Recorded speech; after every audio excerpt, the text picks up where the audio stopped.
How do you know you're a leather worker? That's when you get up in the morning on Sunday, a weekend, and you realize that you just built your entire garage into being a leather shop. And you have all these different dyes and things. And then you got a big gas laser you haven't even touched yet. But mostly, when you're having your cup of coffee, listening to your friend Mozart, which I'm gonna turn down just a little bit. There you go. And realize that something that started up as a quick sort of hobby project, which was this. Was my second project. The first one I gave to my bro, Mr. Big Dog. But I didn't know nothing about this. And just kind of tooled the crap out of it. I didn't know nothing about burnishing and all of this good stuff. But I still don't, but I'm getting there. And then this was a second project, or a third project I did, where I sort of implemented acrylics and things. And this was a blade by, or is blade by Angus Trim. But I made my first handle on it right here. Never made those things before, but it turned out good. And then I thought, well, geez, has to have a suitable scabbard. So I first time used acrylics, stamping, Chicago screws here, all these different things, and first time used wet molding sort of technique for retention. And then it went on from there, and so I started a business, but not yet fully functional, just working on my skills and inventory. So this was something I tooled and created the logo and everything, and so on. And then you realize that when your friend gives you a crusted piece of Herman oak, still Herman oak, and I'm trying to squeeze some good things out of it, but it had few dimples and things in the back that I try to utilize for training and testing and things. There's still a few things here, but still useful. Well, and then you start working on something like this that has those dimples and things, and you're thinking, well, it's a training project, but well, apparently I am a little bit more possessed by leather than I think. Anyway, so that's that. And then I made my first wallet, just finished, from Joe Mealing's template, and the Herman oak that blanks that he provides with the pattern, or not pattern, but the actual panels. But I put my own spin to it. So in process learned airbrushing. There's my airbrushing booth right there. Yeah, so things are moving along. But got a couple more things to finish off here before I get into more professional style. That's Joe Mealing's stuff also from his shop, and that, and I got patterns here and things, and it's just been one heck of a adventure. But most of all, you know that you're definitely a leather worker if you turn your bed frame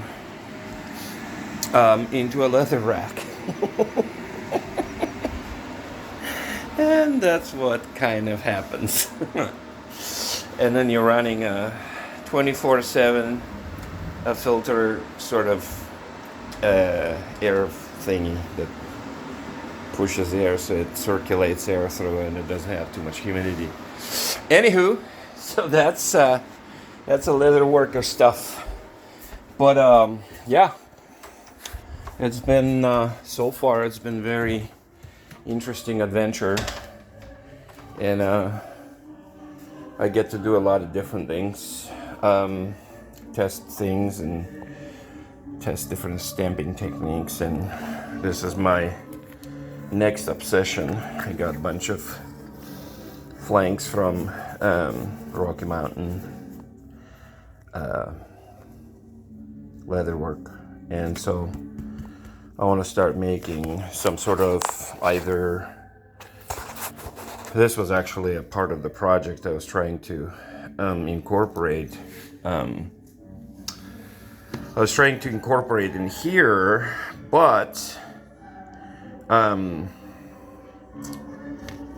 next would be actually I'm going to inlay this one in here. So yeah, so it's an ongoing adventure, but I'm getting there. Anyhow, just wanted to give a quick shout out to Swift Hammer, Brandon Corral, and his Discord. I was there for a while, and I learned a lot, met some good people. Also, Laura Boos from Boos Leather, exceptionally great, fantastic artist and leather worker. My buddy Josh from Black Ram Leatherworks. He helped me a lot with just listening to me rant, and actually he's the one who gave me the Herman Oak. Joe Mealing, I don't know if I mentioned him already, but took his class in Pendleton. It was a great class, really good teacher. And Don Gonzalez, who I watched consistently on YouTube and tried to get his techniques that he uses and incorporated in my work a little bit. So I'm still kind of trying to find my ways around leather and what exactly I want to do, but I want to try every single bit of what is available to find my niche. Next step will be setting up that laser. Wake Cloud is gonna take a little bit of a doing, just because they have some interesting ways how to set them up. So I have to have time dedicated specifically for that. But anyhow, that's kind of where my morning is today, and of course, and all that good stuff. But yeah, I'm pretty proud of myself on the wallet. It turned out pretty close to what I envisioned. Of course, I need to learn a little bit more about the stitching, and yeah, I see my mistakes, but those are the mistakes I know, just to keep in mind. But yeah, that's kind of what's happening. Oh yeah, and this one, I'm just waiting for 10 coat to dry out, but this one will get some highlights with acrylic stuff. So anyhow, I hope it wasn't too boring, but that's what's happening. It was probably till 2 a.m. yesterday cleaning out brushes and stuff and mixing colors and dyes and whatnot. But anyhow, old crusted piece of leather turned into something. All right, y'all be good.